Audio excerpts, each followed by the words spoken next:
Oke, yuk kita doa dulu yuk. Tuhan Yesus, kami datang kepadamu pada malam hari ini.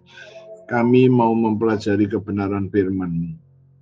Tuhan, kami telah menerima pewahyuan, hikmat, dan pengertian yang dari Tuhan, yang membuat setiap kami tanpa kecuali dapat memahami firman-Mu dengan baik dan benar.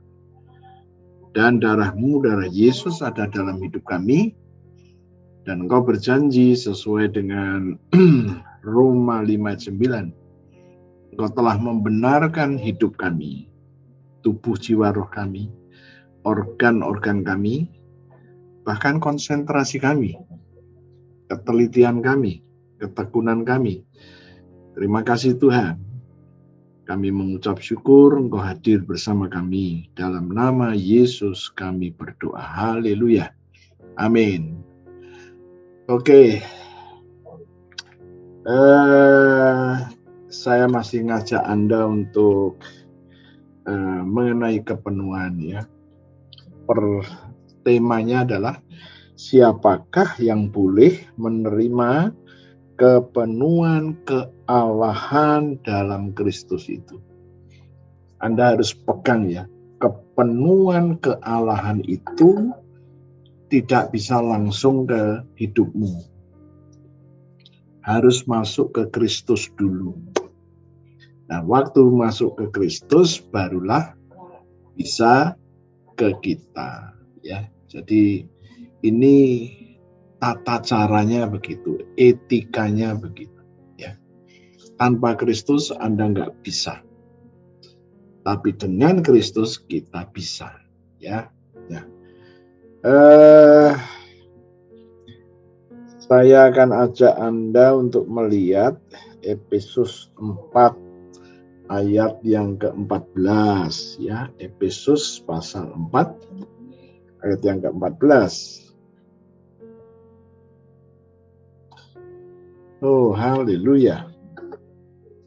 Efesus 4 ayat 14.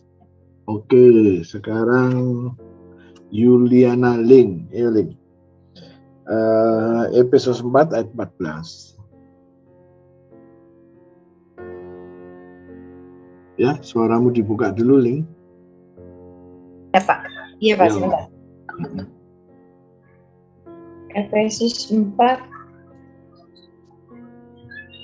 Efesus 4 ayat 14. Efesus 4 ayat 14. Sehingga kita bukan lagi anak-anak yang diombang-ambingkan oleh rupa-rupa angin pengajaran, oleh permainan palsu manusia dalam kelicikan mereka yang menyesatkan. Ya. Oh, puji Tuhan. Ya, jadi Efesus 4:14 berkata bahwa sehingga kita bukan lagi anak-anak yang diombang-ambingkan oleh rupa-rupa angin pengajaran. Ya. Jadi menjawab pertanyaan siapakah yang boleh menerima kepenuhan kealahan dalam Kristus? Yang jelas orang yang tidak seperti anak-anak yang diombang-ambingkan angin pengajaran. Ya. Nah, kita harus belajar ini. Di sini disebut anak. Nanti di waktu Yesus ada di tengah murid-muridnya, mereka Yesus lagi menyampaikan firman, Yesus lihat ada anak-anak, dipanggillah itu anak-anak, dan Yesus ngomong, kalau kamu tidak seperti anak-anak ini, kamu tidak bisa masuk kerajaan surga. Nah, kenapa sekarang ini bicara anak lagi, tapi kok berbeda ya? Kita bukan lagi anak-anak. Untuk mengetahui perbedaannya, kita harus lihat bahasa aslinya. Di dalam Efesus 4:14, anak-anak di situ menggunakan istilah nepion. Nepion itu adalah seorang anak yang tidak dapat menyampaikan pendapatnya. Seorang anak yang belum bisa berbicara fasih, ya, menyatakan apa yang dia alami, tidak bisa. Nah, ini anak-anak yang masih sangat terbatas. Bisa disebut bayi, bisa disebut anak yang belum bisa ngomong. Nah, kalau kita terapkan di dalam ayat 14 ini tadi, sehingga kita bukan anak-anak yang seperti bayi atau anak yang belum bisa ngomong. Apa artinya? Artinya kekristenan kita itu tidak boleh seperti itu. Ya. Nah, sementara waktu Tuhan Yesus memanggil anak-anak itu ada di Matius 18 ayat 3. Windy, silakan kamu baca, Win. Matius 18 ayat 3. Ya Pak. Matius 18 ayat 3. Lalu berkata, Aku berkata kepadamu, sesungguhnya jika kamu tidak bertobat dan menjadi seperti anak kecil ini, kamu tidak akan masuk ke dalam kerajaan surga. Iya, anak di sini bukan nepion, tapi anak di sini adalah paidion. Paidion ini anak-anak yang memang dia masih anak-anak, tetapi anak-anak ini ngerti, ya, tatkala dia diajari yang baik, dia nangkep itu, ya. Jadi berbeda, anak-anak dalam Efesus 4:14 itu nepion, anak dalam Matius 18 ayat 3 itu adalah paidion, ya. Jadi Efesus 4 dan Matius 18 berbeda. Cuman terjemahan bahasa Indonesianya sama, anak-anak, ya. Nah, sekarang kita lanjutkan dulu, ya. Kita ini bukan anak-anak dalam arti nepion, tidak bisa ngapa-ngapain. Artinya kita ini adalah jemaat Kristus yang bukan seperti anak-anak itu. Kita menjadi jemaat Kristus yang aktif, yang mulai mengerti, ya, dan mengejar pengalaman-pengalaman iman. Nah, seperti itulah, ya. Jadi bukan nepion, ya. Nah, saya lanjutkan ayat 14. Sehingga kita bukan lagi anak-anak nepion yang tidak bisa menyatakan pendapatnya, yang mudah diombang-ambingkan oleh rupa-rupa angin pengajaran, ya, begitu, oleh permainan palsu manusia dalam kelicikan mereka yang menyesatkan. Jadi anak-anak dalam kategori nepion ini mudah disesatkan, ya. Saya pernah sampaikan, ya, masa pandemik ini jemaat Tuhan ini lagi dimanja oleh Tuhan, diizinkan mendengar berbagai macam pandangan teologi hamba-hamba Tuhan dari berbagai macam aliran, ya. Kita mulai ngerti, ya. Nah, saya melihat bahwa jemaat Tuhan lagi dimanja oleh Tuhan. Anda diizinkan mendengar, ya, kupasan firman dari gereja A, gereja B, gereja C, ya, tanpa Anda harus lari-lari ke sana, ya. Nah, itulah yang disebut nepion. Kesimpulannya, bukan jemaat yang seperti anak-anak yang disebut nepion itulah yang boleh menerima kepenuhan kealahan dalam Kristus. Jadi kalau kita ini mudah diombang-ambingkan, risikonya kita tidak bisa mendapatkan yang namanya kepenuhan kealahan itu. Itu maksud ayat 14, ya. Nah, bagaimana supaya kita tidak mudah diombang-ambingkan? Ya. Maka kita harus terus mempelajari, ya, pembekalan-pembekalan yang Tuhan suruh saya bagikan kepada Anda, ya. Kalau Anda noleh ke belakang, pemahaman Alkitab selama online ini, Anda bisa mengerti itu yang saya sampaikan itu bisa nyambung terus gitu, nyambung. Jadi bukan loncat-loncat gitu, nyambung terus nyambung ya. Dan tatkala kamu bisa ngikuti terus ya, tentu saja harus punya catatan-catatan supaya apa? Pengetahuan kita ini betul-betul bisa tinggal di dalam rohmu ya. Oke, kita lanjutkan dulu supaya lebih jelas dulu ya. Oke, sekarang kita sudah ngerti bahwa Tuhan menginginkan Anda tidak menjadi nepion, ya, anak-anak yang nggak bisa apa-apa, tetapi jemaat yang bisa mengerti imannya itu. Ya. Dan bukan cuma mengerti, Anda bisa menjawab tatkala ada orang yang menanyakan, kenapa kamu perjamuan kudus setiap hari? Ya, nggak bisa kamu jawab, oh karena pendeta saya suruh begitu. Enggak. Kamu harus ngerti kenapa? Karena perjamuan kudus itu fasilitas yang Tuhan kasih, ya, begitu. Nah, sementara saya kemarin diberitahu bahwa di Nias itu ada sidang sinode gereja Nias. Nah, ternyata anak-anak Nias yang praktek di kami itu sinodenya dia gitu ya. Nah, saya tanya, perjamuan kudusnya setahun berapa kali?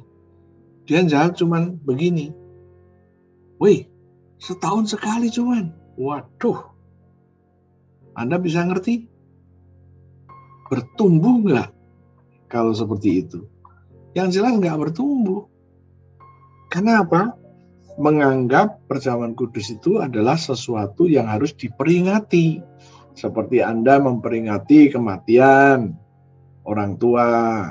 Oh, sudah setahun. Oh, jadi seperti itu. Nggak bisa dapat apa-apa begitu ya. Nah, kami sudah siap udah cari tiket, cuman belum dibayar, ya. Ternyata mereka mengadakan sidang sinodenya itu di kampung, jadi nggak ada hotel gitu ya. Nah, ya sudah, nanti lain kesempatan. It's okay. Sekarang kita melihat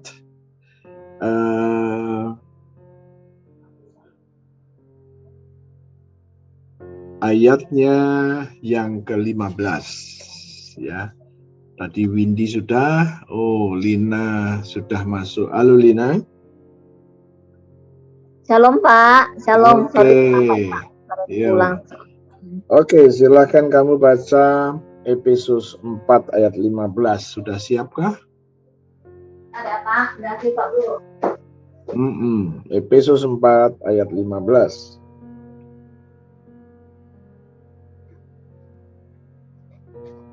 Efesus 4 ayat 15.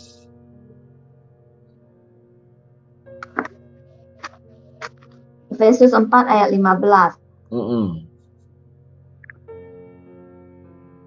Tetapi dengan teguh berpegang kepada kebenaran di dalam kasih, kita bertumbuh di dalam segala hal ke arah Dia, Kristus yang adalah kepala. Iya. Nah, ayat 14 ini dikatakan bahwa supaya kita jangan menjadi anak-anak, ya. Anak-anak di situ menggunakan istilah yang tadi sudah saya jelaskan, nepion. Nepion itu adalah anak-anak yang sangat kecil dan dia belum bisa menyatakan apa-apa. Tuhan menginginkan Anda jangan menjadi nepion. Nah, terus gimana? Nah, ayat 15 jawabannya. Anda dan saya harus memegang teguh kebenaran. Terjemahan bahasa Inggris berkata, kamu harus berbicara, speaking. Kamu harus berbicara kebenaran. Jadi kamu harus berbicara kebenaran. Oh, jadi memegang teguh itu adalah memperkatakan kebenaran. Jadi bukan nepion, tetapi jemaat yang bisa memperkatakan apa yang Tuhan janjikan. Wow, ini adalah orang-orang yang boleh menerima kepenuhan kealahan dalam Kristus. Nah, jadi dari sini kita sudah mulai melihat kepenuhan kealahan dalam Kristus itu boleh kita terima, kita boleh mengalaminya, ya. Tetapi persyaratannya Anda nggak boleh menjadi nepion, anak-anak yang nggak bisa menyatakan pandangannya. Tapi Anda harus menjadi jemaat yang memegang teguh kebenaran. Kebenaran ini harus terus kita perkatakan, kita akui. Nah, ayatnya berkata, tetapi dengan teguh berpegang kepada kebenaran di dalam kasih, kita bertumbuh di dalam segala hal ke arah Kristus. Apa ini maksudnya? Tatkala kamu memegang kebenaran, memperkatakan kebenaran, kebenaran yang kamu katakan itu akan masuk ke dalam rohmu, tinggal di dalam rohmu, dan kebenaran yang sudah ada di dalam rohmu ini akan mendorong Anda terus mendekat kepada Kristus. Kristus mau kemana arahnya? Kristus mau apa yang harus Anda lakukan? Ini adalah kebenaran yang sudah masuk di dalam rohmu. Dengan kata lain, firman yang kita akui itu tidak diam. Dia akan gerak. Dan kebiasaan jemaat Tuhan, orang-orang percaya ini, untuk memperkatakan kebenaran itu sudah dimulai dari sejak Ishak. Ya, kita pernah membaca itu, tapi ada baiknya kita baca sekali lagi, yaitu di dalam Kejadian 24 ayatnya 63. Oke, Lili dari Klaten, silakan Li. Ayo Li. Kejadian 24 ayat 63. Ayat 63. Menjelang senja, Ishak sedang keluar untuk berjalan-jalan di padang. Ia pandangannya, maka dilihatnya lah ada unta-unta datang. Ya, nah terjemahan bahasa Indonesia ini kurang memberi informasi yang sesungguhnya. Jadi dikatakan Ishak menjelang senja itu keluar dari mana? Dari kemah. Kemudian ngapain? Jalan-jalan. Jalan-jalan untuk apa? Apakah boring nunggui Eliezer yang sedang mencari calon bininya? Atau lagi ngapain? Nah, di dalam bahasa Inggris dan di dalam bahasa aslinya dikatakan Ishak itu keluar dari kemahnya, berjalan-jalan di padang untuk meditasi. Bahasa Ibrani-nya untuk su'ah. Nah, ini sudah dilakukan oleh Ishak, anak Abraham. Nah, bagaimana dengan Anda dan saya? Ya, Anda harus pelihara itu, pengakuan iman itu, ya. Untuk memperkatakan itu harus dipelihara terus. Kenapa? Tatkala Anda memperkatakan terus su'ah itu, apa yang Anda su'ahkan itu akan bekerja di dalam dirimu. Ya. Karena yang Anda su'ahkan itu adalah kebenaran firman Tuhan gitu. Ya. Oke, sekarang kita kembali lagi. Nah, tadi yang pertama Siapakah yang boleh menerima kepenuhan kealahan yang dari Kristus? Jemaat yang bukan nepion, ya. Jemaat yang bukan nepion, jemaat yang tidak bisa ngapa-ngapa, bayi dari umur 0 sampai umur 1,5 kan belum bisa menyatakan apa yang dia rasakan, ya. Kalau lapar cuma nangis, ngompol juga nangis, ya kan, ngantuk juga nangis. Nah, dia belum bisa menyatakan. Banyak jemaat Kristen yang sama seperti itu, nepion ini. Dan Tuhan bilang, orang yang seperti nepion tidak bisa menerima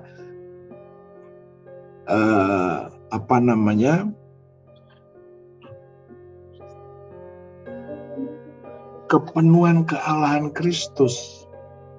Nggak bisa. Kalau begitu jemaat yang seperti apa? Jemaat yang bisa menerimanya adalah jemaat yang memegang kebenaran. Dalam terjemahan bahasa Inggris, jemaat yang speaking tentang the truth. Jemaat yang berbicara tentang kebenaran. Wow, dialah yang boleh menerima kepenuhan kealahan itu. Nah, dari sini kita mendapatkan satu tantangan. Anda harus merubah. Kalau Anda tahu bahwa Anda masih sama seperti nepion, Anda harus berubah. Orang-orang yang seperti nepion, tatkala masalah datang, doanya cuma satu, Tuhan tolong. Tuhan tolong. Saya ngalamin gini, Tuhan tolong. Itu nepion. Tetapi kalau jemaat yang sudah bisa memperkatakan kebenaran, dia mulai ngomong. Yuk, supaya Anda ngerti apa yang saya maksudkan, ya. Oke. Sekarang Pipi, kamu baca Matius 16.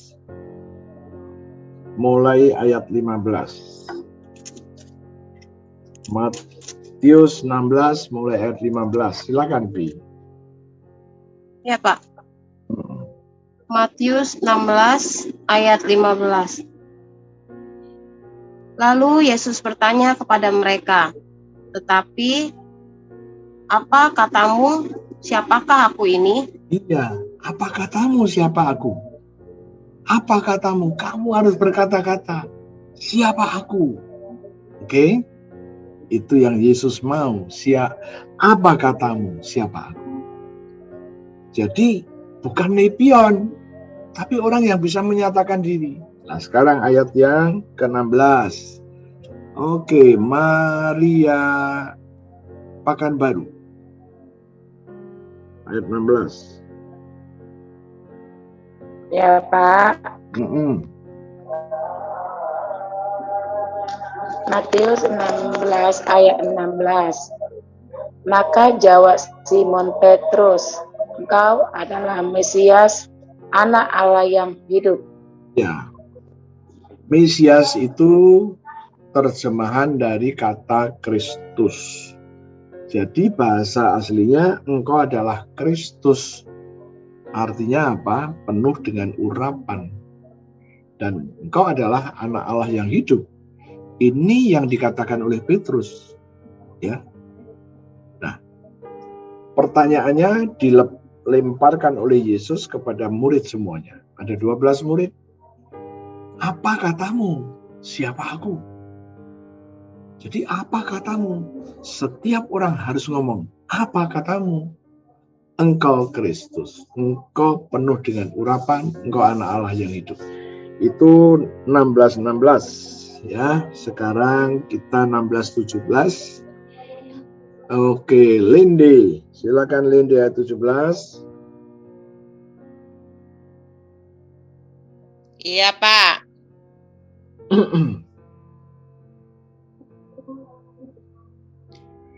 Matius 16 ayat 17.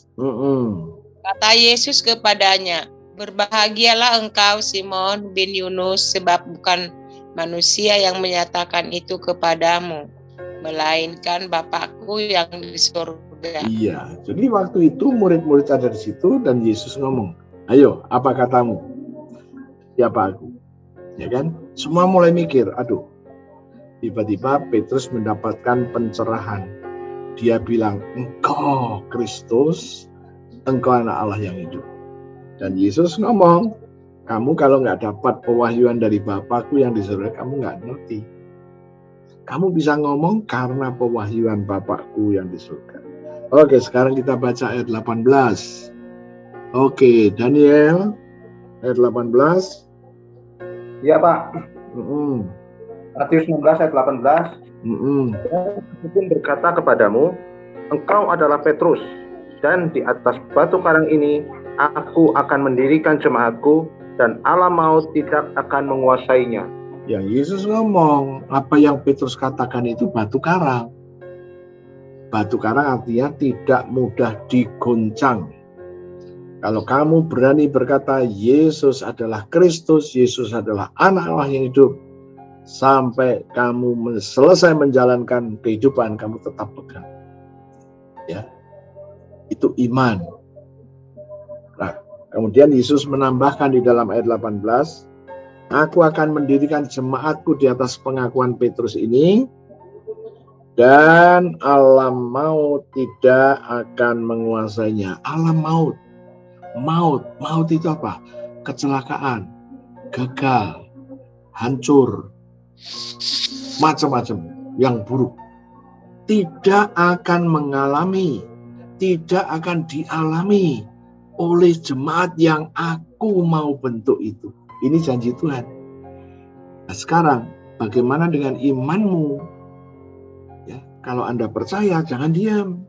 Anda ngomong, Tuhan Yesus, aku adalah jemaat yang kau bentuk, di mana aku percaya bahwa engkau adalah Mesias, engkau adalah Kristus, engkau adalah anak Allah yang hidup, dan engkau berkata, alam maut tidak boleh menguasai aku yang adalah jemaat. Kegagalan tidak boleh menguasai aku. Kebangkrutan, kemiskinan tidak boleh menguasai aku. Nah, inilah yang harus kita katakan kalau kita percaya. Oke, itu Matius 16 ayat 18. Sekarang ayat 19. Sari. Iya, Bapak. Yuk. Matius 16 ayat 19. Kepadamu akan kuberikan kunci kerajaan surga. Apa yang kau ikat di dunia ini akan terikat di surga. Dan apa yang kau lepaskan di dunia ini akan terlepas di surga. Ya, Yesus ngomong, ya, Petrus ngomong dua. Engkau adalah Kristus, engkau adalah anak Allah yang hidup. Dua. Yesus ngomong, alam maut tidak menguasai kamu, dan aku memberikan kepadamu kunci-kunci kerajaan surga. Oke, ingat. Dua manusia berkata-kata, dan sekarang Kristus juga berkata-kata. Petrus bilang, engkau adalah Mesias, Kristus, anak Allah yang hidup. Yesus ngomong, alam maut tidak boleh menguasai kamu, dan sekarang aku memberikan kunci-kunci kerajaan surga. Kamu ikat, terikat. Kamu katakan lepas, terlepas. Nah, sekarang kalau kita bukan nepion, ya, kita bukan anak-anak yang nggak bisa ngapa-ngapain, berarti kita adalah jemaat yang sudah mulai mengerti, bisa ngomong. Nepion nggak bisa ngapa-ngapain, bisanya cuma satu, Tuhan tolong. Tolong Tuhan, tolong. Ya. Tapi ayat 15 enggak. Kamu harus memegang kebenaran. Nah, sekarang kita sudah tahu Matius 16. Kamu sudah penuh dengan urapan. Urapannya Kristus ada pada kamu. Yesus adalah anak Allah yang hidup. Dan Yesus janji alam maut tidak boleh menguasai kamu. Kemudian kamu dikasih kunci kerajaan surga. Tatkala kamu ada masalah, kamu harus mulai berbicara. Aku adalah jemaat yang Tuhan bentuk di atas pengakuan Petrus. Jemaat yang kau bentuk adalah jemaat yang penuh dengan urapan karena urapan dari Kristus. Dan jemaat ini mengerti persis bahwa Yesus adalah anak Allah yang hidup. Dan Yesus berjanji mengatakan gereja jemaat yang dibentuk, alam maut tidak boleh menguasainya. Dan Yesus tambahkan, gereja yang dibentuk oleh Yesus, Yesus memberikan kunci-kunci kerajaan surga. Apa yang diikatnya di muka bumi terikat di surga. Apa yang dilepaskannya di bumi terlepas di surga. Apa artinya ini? Artinya tatkala kamu menghadapi kesulitan yang besar, kamu boleh menggunakan demi nama Yesus. Aku berdiri atas Matius 16 ayatnya yang berapa tadi? 19 ya. Matius 16 supaya kita nggak salah. Matius 16 ayatnya yang ke-19. Tuhan, kau telah memberikan kunci-kunci kerajaan surga. Kunci itu aku terima. Sekarang aku izinkan mengikat semua gangguan-gangguan dalam rumah tangga, gangguan-gangguan dalam ekonomi. Aku ikat dan aku perintahkan, aku lemparkan ini jauh-jauh. Aku lepaskan sekarang berkat Tuhan mengalir di bisnis ini. Nah, itulah yang harus dilakukan oleh jemaat yang sudah ngerti, ya. Kembali kepada Efesus tadi, Efesus pasal 15, tetapi dengan teguh berpegang kepada kebenaran di dalam kasih. Tapi ayat 14 bilang, jangan seperti anak-anak nepion yang nggak bisa ngapa-ngapain. Jangan. Dari sini kita mendapatkan dua hal. Satu, jangan menjadi nepion. Dan yang satu, Anda harus memegang kebenaran itu. Dan kebenaran sudah kita gali malam hari ini melalui Matius. Nah, sekarang saya mau ajak Anda untuk lagi ya melihat supaya Anda nangkep ini. Tuhan mau Anda bukan seperti nepion, tapi Anda sebagai jemaat yang terus memperkatakan janji-janji Tuhan. Ya, oke. Sekarang kita kembali kepada ayat 15. Tetapi dengan teguh berpegang kepada kebenaran di dalam kasih, kita bertumbuh. Kebenaran yang kamu katakan itu akan bekerja di dalam dirimu, sehingga kamu akan bertumbuh ke dalam segala hal ke arahnya Kristus. Wow. Inilah yang Anda dan saya harus kerjakan. Sampai di sini nangkap? Sebelum saya masuk ke ayat yang ke-13. Ya. Nah, kalau Anda sudah mulai ngerti, sekarang ayat 13 ngomong. Oke. Daniel Sari sudah, sekarang Budi Susanto. Ya, Bud.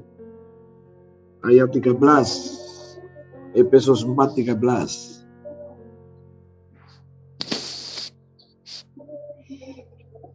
Yo, suaramu dibuka dulu ya. Oke. Efesus 4 ayat 13. Sampai kita semua telah mencapai kesatuan iman dan pengetahuan yang benar tentang anak Allah, kedewasaan penuh dan tingkat pertumbuhan yang sesuai dengan kepenuhan Kristus. Oke, ayat 13, sampai kita semua telah mencapai 1. Kesatuan iman. 2. Memiliki pengetahuan yang benar tentang anak Allah, tentang Yesus. 3. Kedewasaan penuh. 4. Tingkat pertumbuhan yang sesuai dengan kepenuhan Kristus yang masuk. Jadi kepenuhan Kristus masuk, tingkat pertumbuhanmu juga naik, seimbang. Oh, haleluya. Oke. Sekarang kita pelajari dulu yang namanya kesatuan iman. Semua gereja punya iman bahwa Yesus Kristus adalah anak Allah. Semua. Ya. Kecuali gereja setan itu enggak tahulah. Tapi kalau gerejanya Kristus, semua percaya bahwa Yesus Kristus anak Allah yang hidup. Sampai di sini Anda ngerti? Sebelum saya masuk lebih dalam. Nah, tatkala gereja itu mengakui bahwa Yesus Kristus anak Allah, oke? Sekarang pertanyaannya, apakah semua gereja-gereja ini ya yang percaya kepada Yesus Kristus? Pertanyaan saya, apakah semua gereja itu mengalami janji-janji yang telah Yesus berikan?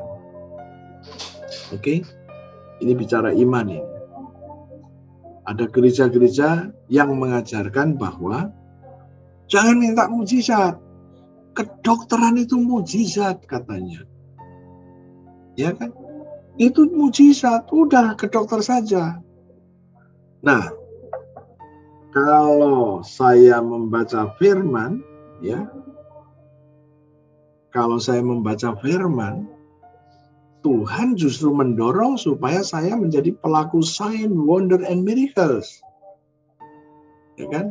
Nah, terus kesatuan imannya udah tercapai belum? Belum. Yang satu tidak butuh mujizat, yang satu butuh. Yang satu butuh mengalami pengalaman iman, yang satu enggak, udah kerja keras saja, Tuhan pasti berkati. Kan begitu.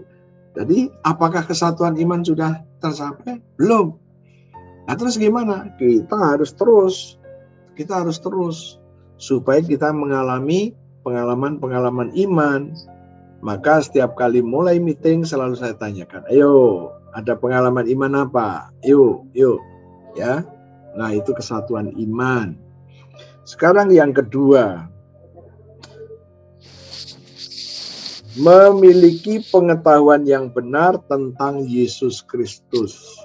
Semua jemaat Tuhan tahu bahwa Yesus mati untuk Anda dan untuk saya. Oke? Nah, pertanyaannya, pengetahuan kita mengenai Yesus Kristus itu jangan hanya sampai di situ. Yesus dengan janji-janjinya, janji itu harus kita akui, harus kita perkatakan, dan nanti janji itu akan bekerja sendiri. Nah, masalahnya adalah, sudahkah Anda mengalami tatkala Anda sudah memperkatakan, itu perkataan terjadi? Atau Anda sudah memperkatakan, tapi nggak terjadi apa-apa? Kita harus jujur kepada diri sendiri, atau jujur juga kepada pembimbingmu yang adalah saya. Supaya saya bisa mendoakan, supaya apa? Anda ngalami. Ya. Tapi kalau Anda enggak jujur, saya nggak bisa tolong Anda, kecuali Tuhan kasih ya instruksi, doakan si ini, doakan si itu, begitu. Ya. Dan itu nanti kaitannya juga dengan iman kamu. Kalau iman kamu masih begini, waduh, agak sulit. Nah, itu tadi yang kedua. Bahwa pengetahuan yang benar tentang anak Allah. Sampai seberapa Anda mempunyai pengetahuan mengenai Yesus? Ngertikah Anda bagaimana supaya Yesus itu tertarik kepada Anda? Ya. Jawabannya cuma satu, nyatakan imanmu. Declare, Anda pengakuan terus. Itu Anda sedang dalam menyatakan imanmu kepada Yesus.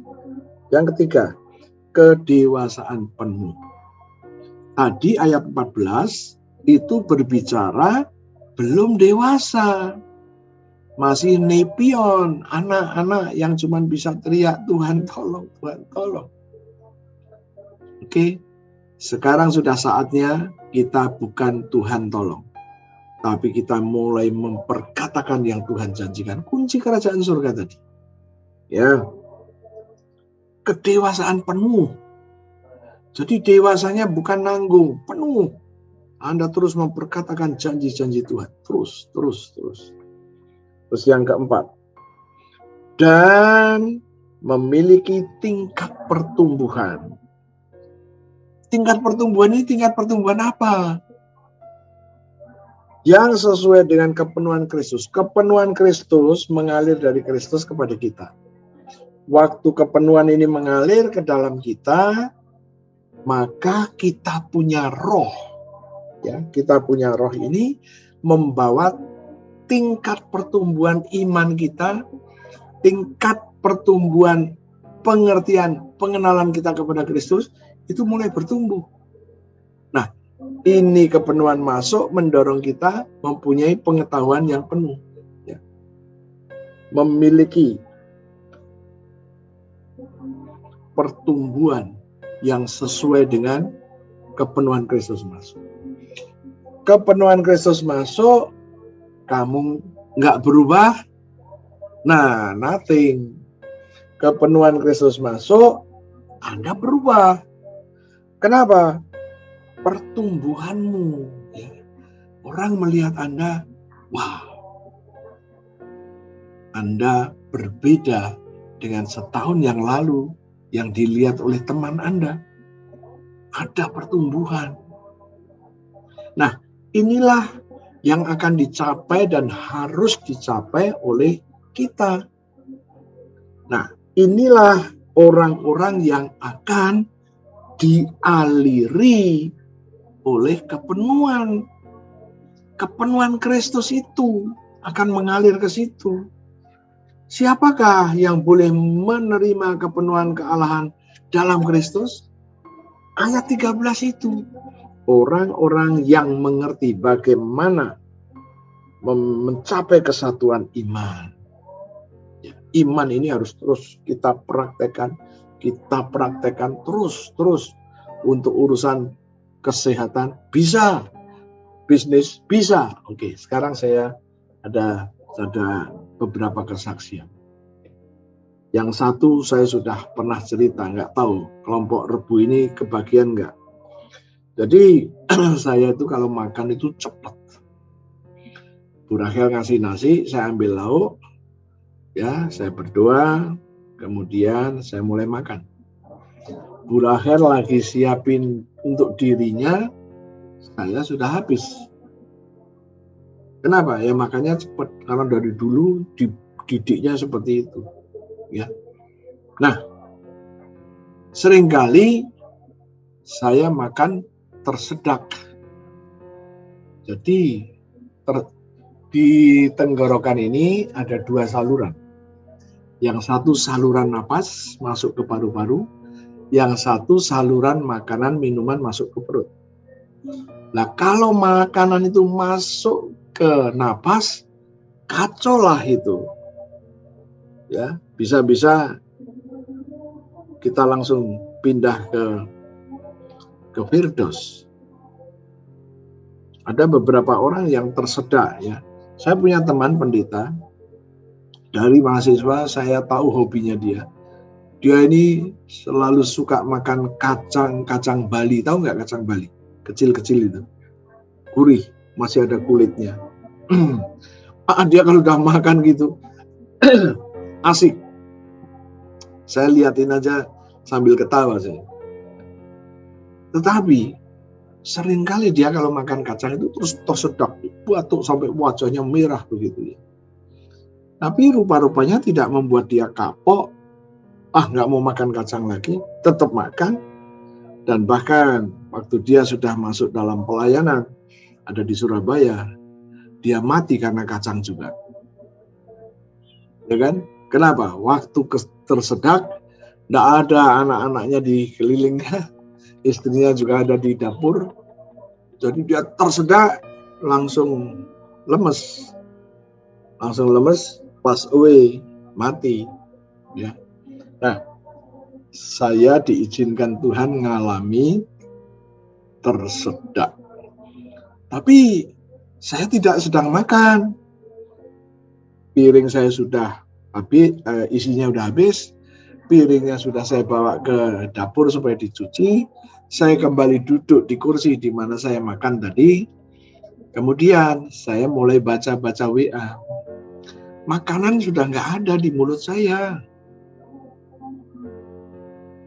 Anda masih dengar suara saya? Kalau dengar, lambaikan tangan. Oke, puji Tuhan.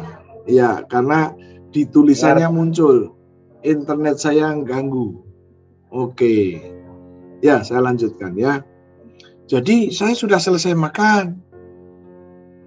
Kemudian saya lagi baca WA, balas WA begitu. Saya ini ngerasain ada yang jalan. Ya, ada jalan seperti kalau Anda makan terus cairan keluar, Anda pasti terasa kan? Anda ambil tisu, lap. Ini di dalam ini. Nah, begitu saya pikir ini apa ya? Aku sudah selesai makan, tapi apa ini? Saya lagi mikir apa ini? Tiba-tiba sampai di dada saya di sini, saya terasa seperti terbakar. Wah, langsung saya harus action ini. Saya nggak bisa bernapas pakai hidung. Saya bernapas pakai lidah saya taruh atas. Jadi saya bisa bernapas. Kemudian saya sambil ngomong, tapi nggak bisa keluar suara. Bu Rachel nggak di tempat. Kemudian anak saya belum pulang. Kemudian ada satu orang praktek ada di kamar dia. Apa yang saya lakukan? Saya berkata, Tuhan, aku minta darah Yesus, aku taruh di tenggorokan. Firman-Mu berkata, tenggorokan ini dibenarkan dengan darah Yesus. Pembenaran oleh darah Yesus sudah terjadi dan sudah dilakukan oleh Yesus. Jadi tenggorokan ini sudah dibuat benar. Benar. Nah, kalau benar, cairan yang masuk tadi yang membuat panas di dada ini tidak boleh. Harus balik, keluar lagi ya. Saya ngomong, tapi ngomongnya dalam hati, terus sambil tangan saya gerak begitu. Tiba-tiba saya semacam batuk gitu, cairannya keluar. Cairannya tuh sedikit, nggak sampai satu sendok makan, cuma 1 sendok teh, tapi sudah bikin sengsara. Nah, nggak ada orang di rumah. Saya sudah sampai pada level kedewasaan penuh. Saya sudah sampai satu level di mana ayat 13, yaitu poin yang keempat, tingkat pertumbuhan yang sesuai dengan kepenuhan Kristus yang masuk. Jadi tingkat pertumbuhan saya sudah. Maka dalam kesempatan PA ini, saya mau tekankan kepada Anda, ayo terus memperkatakan perkataan iman. Ya, terus perkatakan. Ini membuat Anda punya tingkat pertumbuhan yang selevel dengan kepenuhan keilahian masuk ke dalam Anda. Oke? Makin banyak, levelnya makin banyak. Ininya sedikit, levelnya sedikit. Ini harus imbang. Oke? Nah, kalau Anda sudah bisa sampai posisi seperti itu, Anda bisa menolong dirimu sendiri. Oke? Kesulitan seperti apapun, Anda bisa tolong. Nah, inilah yang Tuhan mau. Ini yang Tuhan mau. 4 poin itu. Ya, ingat ayat yang ke-13 itu, 4 poin itu. Apa? Mencapai kesatuan iman. 2, memperoleh pengetahuan yang benar tentang Yesus Kristus. 3, kedewasaan penuh. 4, tingkat pertumbuhan yang sesuai dengan kepenuhan Kristus yang masuk dalam hidupmu. Ini yang Tuhan mau. Oh, haleluya. Kalau Anda sudah sampai di situ, itu kepenuhan keilahian akan terus masuk ke dalam rohmu tanpa penghalang. Nah, inilah yang Tuhan mau. Supaya Anda dan saya sampai di level itu. Anda bisa nangkep malam hari ini? Jadi jangan berhenti di Tuhan tolong, aku punya masalah besar Tuhan tolong. No. Oke, mulai sekarang kita harus rubah kata-kata doa kita ya. Oh, puji Tuhan. Kedewasaan yang penuh, ini penting. Harus dewasa. Masalah boleh datang, kamu boleh ngomong, stop. Ada darah Yesus di tubuh, jiwa, dan rohku. Engkau masalah, stop di situ. Tidak boleh ngobrak-abrik hidupku. Dalam nama Yesus. Ya. Oke, ada pertanyaan kah? Ada yang masih belum klik? Masih bingung? Halo? Windy? Udah jelas kah, Win? Lumayan, Pak. Hah? Jelas, Pak. Puji Tuhan. Oke. Maria, Pekanbaru. Halo, Mar. Ya, Pak. Cukup jelas kah? Jelas, Pak. Haleluya, ngerti kah? Udah, Pak, udah. Oke, puji Tuhan. Ya. Kemudian Lende. Halo Lende. Iya, Pak. Ngerti nggak kamu? Halo. Jelas, Pak, jelas. Oke. Ya. Siapa lagi? Daniel, Sari.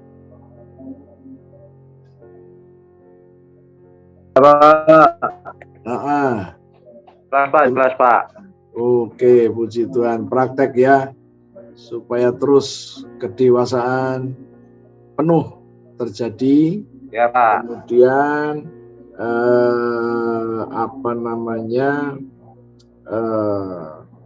pertumbuhan yang sesuai dengan urapan yang Yesus berikan kepada Anda dan saya.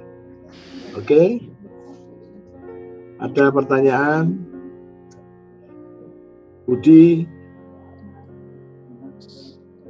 Erni. Cukup jelas, Om. Iya, Bud. Cukup jelas, Om. Haleluya. Oke, kita kejar ya. Ya, Om. Supaya kita pertumbuhannya bareng-bareng. Waduh, haleluya. Ya. Oke, kalau sudah jelas, saya akan akhiri. Kita akan masuk dalam Holy Communion. Saya akan berdoa terlebih dahulu. Terima kasih Tuhan. Aku anakmu sedang mempelajari firman dengan jemaat yang sudah Tuhan tebus.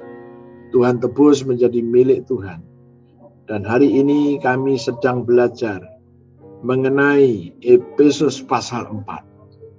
Orang-orang yang Tuhan izinkan dan boleh menerima kepenuhan keilahian dalam Kristus.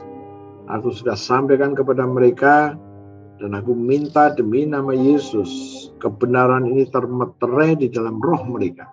Mereka mengalami janji-janji-Mu Tuhan, kesatuan iman, pengenalan yang benar tentang Yesus Kristus, kedewasaan penuh, dan pertumbuhan yang selevel dengan kepenuhan Kristus, kepenuhan keilahian yang di dalam Kristus yang masuk ke dalam roh mereka. Tuhan, biarlah melalui kehidupan jemaat-Mu ini yang sudah Tuhan lengkapi dengan kunci-kunci kerajaan surga, nama-Mu ditinggikan, dimuliakan. Mari Tuhanku, Mereka adalah orang-orang yang rindu terus belajar kebenaran firman-Mu. Dan sekarang kami sudah paham, kami sudah mengerti. Sekarang jemaat-Mu ini, mereka punya hak untuk dialiri kepenuhan kealahan yang ada di dalam Kristus, mengalir dalam hidup mereka. Terima kasih Tuhanku. Sekarang di hadapan kami ada roti dan anggur. Tuhan, berkati roti dan berkati anggur ini. Seperti 2000 tahun yang lalu Engkau telah memberkati roti dan anggur untuk para murid-Mu. Sekarang Tuhan, lakukan untuk mereka. Aku percaya Engkau ada di sini. Engkau sedang memberkati roti dan anggur ini dan berkata kepada kami, ambillah, inilah tubuhku, dan ambillah, inilah darahku. Oke, mari kita perkatakan perkataan iman. Terima kasih untuk Daniel, Sari, Lindi, Lili. Oke, siapa lagi? 2 lagi boleh? Yuk, baru 3. Oke, Maria, Pakanbaru, terima kasih. 4, 5. Ya, terima kasih. Yuk, kita perkatakan yuk. Terima kasih Tuhan untuk tubuhmu yang hancur. Terima kasih Tuhan untuk tubuhmu yang hancur. Tubuhmu yang penuh dengan bilur-bilur. Tubuhmu yang penuh dengan bilur-bilur. Firman-Mu berkata, Firman-Mu berkata, oleh bilur Yesus, aku sudah sembuh. Aku sudah sembuh. Penyakit-penyakit di tubuhku,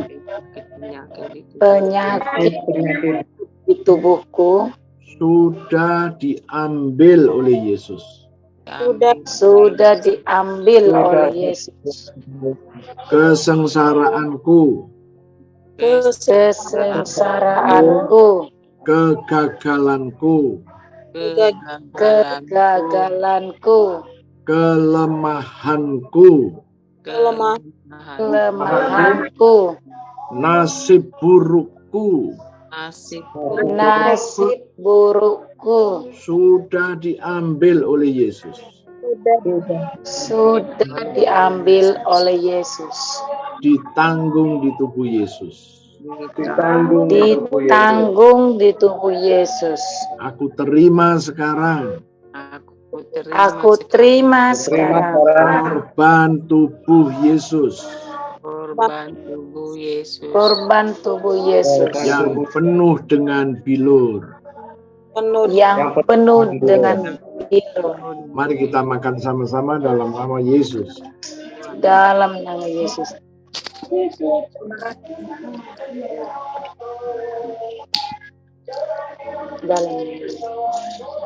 Terima kasih untuk darah-Mu. Terima kasih untuk darah-Mu. Darah Yesus. Darah Yesus. Yang keluar dari tubuh Yesus. Yang keluar dari tubuh Yesus. Engkau menebus aku dengan darah Yesus.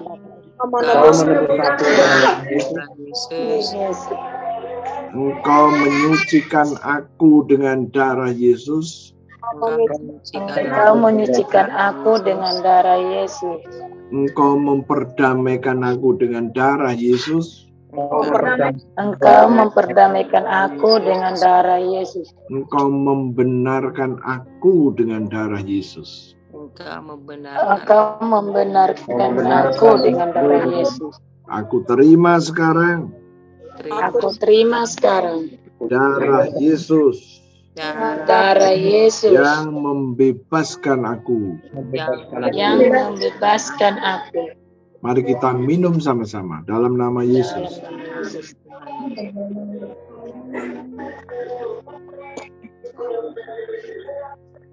Terima kasih Tuhan. Terima kasih Tuhan. Aku baru saja makan daging-Mu. Aku baru saja makan daging-Mu. Dan minum darah-Mu. Dan minum darah. Firman Tuhan berkata, Tuhan Tuhan berkata, aku diberi hidup kekal aku diberi hidup kekal dalam nama Yesus. dalam nama Yesus. Aku terima hidup kekal itu. Aku terima hidup kekal itu. Di dalam hidup kekal Di dalam hidup kekal tidak ada kebinasaan. tidak ada kebinasaan. Tidak ada alam maut. Tidak ada alam maut. Tidak ada kecelakaan. Tidak ada kecelakaan. Tidak ada sakit penyakit. Tidak ada sakit penyakit. Tuhan, aku terima janji-Mu. Tuhan, aku terima janji-Mu. Aku setuju. Aku setuju. Janji itu terjadi dalam hidupku. Dalam hidupku. Sekarang aku mengambil darah Yesus. Sekarang aku mengambil darah Aku Yesus. taruh pada tubuhku. Aku taruh pada tubuhku. Firman Tuhan berkata, Tuhan berkata, tubuhku sudah dibenarkan. Tubuhku sudah dibenarkan. Organ-organku sudah dibenarkan. Organ-organku sudah dibenarkan. Rezekiku sudah dibenarkan. Rezekiku sudah dibenarkan. Nasibku sudah dibenarkan. Nasibku sudah dibenarkan.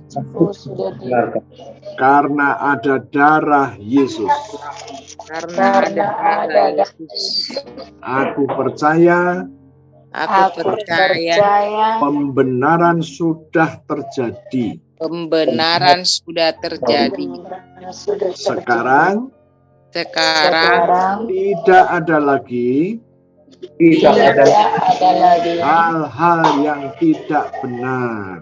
Hal-hal yang tidak benar. Dalam nama Yesus. Dalam nama Yesus. Aku terima. Aku terima. Haleluya. Haleluya. Amin. Amin. Amin. Oke, besok Jumat ada kebaktian ya melalui YouTube ya. Kemudian ada kebaktian onsite di Geraha CRC maupun Geraha Pasadena Bandung. Kemudian nanti minggunya juga ada kebaktian. Ya. Usahakan datang. Jangan momentum ini tidak Anda gunakan. Oke? God bless you. Sampai ketemu lagi. Haleluya. Terima kasih, Pak. Puji Tuhan. Ya.